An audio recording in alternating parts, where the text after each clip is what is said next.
things that you need to think about when you are starting the process for surrogacy is what you need inside the contract. Number one, everybody who's involved needs to have independent counsel, each parent and your surrogate. You need to make sure that the surrogate, wherever they live, also has counsel in their home state.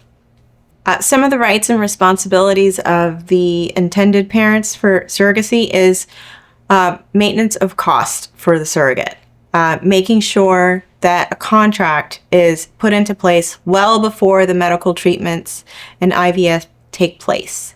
So these are some main points that need to be specifically laid out in the contract, how they receive compensation, when and where medical treatment will happen, so that it's clear from the get-go what's going to happen and how long it's going to take.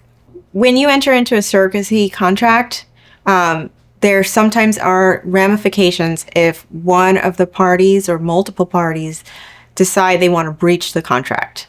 The breach can cause a plethora of different consequences, whether it's financial or dealing with issues in regards to who is the parent of the child and determining all of these different things separately. So you need to specifically lay out in your contract what's going to take place if there's a breach and why. So that way it's clear from the get-go what everyone's role and responsibility is. To finalize parental rights after birth usually requires a consent that's happening either at the hospital or directly right after. So that way the child can then be transferred from the birth mother to the parents.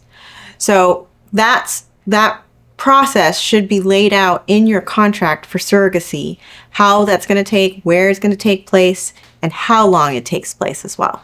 If you have any questions about surrogacy contracts in Florida, give us a call at Hernandez Family Law.